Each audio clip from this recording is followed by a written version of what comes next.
Have you ever asked yourself, why do I push people away when I want them close?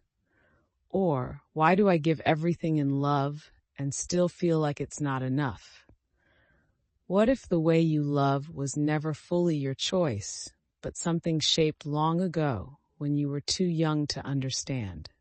Love is supposed to feel safe, but for many it doesn't. It feels like walking on eggshells or always waiting for someone to pull away. If that sounds familiar, you're not alone. The way we love isn't just something we learn as adults. It often starts in childhood, shaped by how we were treated, what we had to survive, and how safe we felt being ourselves. Let's uncover how your earliest bonds quietly influence your romantic ones today. 1. The pleaser.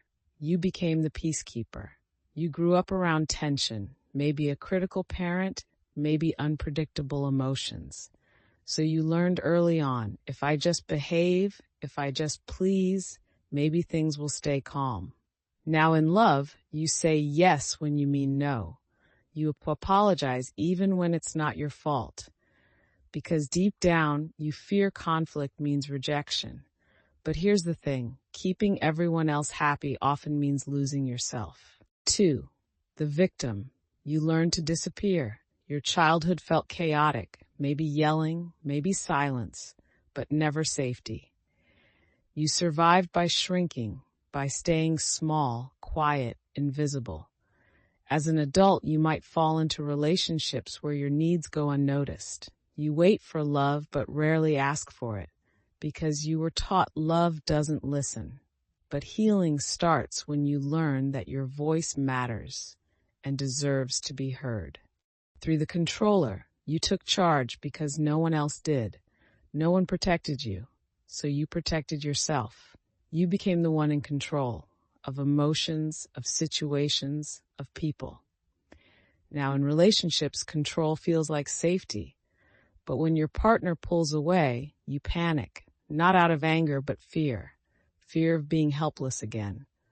Real strength, it comes from letting someone in, even if it feels terrifying.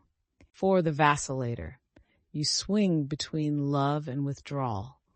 One moment you crave deep connection, the next you're shutting down. Growing up, love came in bursts, affection one day, distance the next. You never knew when love would leave, so now you brace for it, even when it's right in front of you. You fall fast, get hurt faster, and when someone doesn't meet your sky-high hopes, you crumble. But love doesn't need to be all or nothing. It can be slow, safe, steady. 5. The avoider. You learn to survive without love. Maybe no one really saw you. Your emotions were brushed aside, so you buried them. You relied on logic, independence, control. Now you pull away when things get too real. You say, I'm fine, even when you're falling apart. But hiding your feelings doesn't protect you. It isolates you. The first step toward closeness is honesty. 6. The overattacher. You cling because you're afraid they'll leave. Even in good relationships, you're anxious. You reread texts. You overthink silences. You fear abandonment, even when no one's going anywhere. Maybe as a child, love felt uncertain, so you learn to hold on tight. But love shouldn't feel like a test. It should feel like home. 7. Number 1. You don't feel much on purpose. If emotions were dangerous growing up, you shut them down. Now you don't cry easily. You don't share easily. You feel distant even when you care. It's not that you don't love, it's that feeling it fully feels unsafe. But connection begins where numbness ends. Your childhood doesn't define you, but it does explain a lot. It shaped the way you love, sometimes to protect you, sometimes to guard you.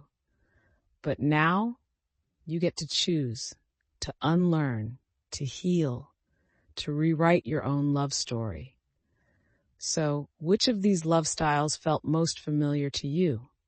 Drop your thoughts in the comments. We'd love to hear your story. And if you found this video helpful, don't forget to like, share, and subscribe. It helps us reach more people who might need this too.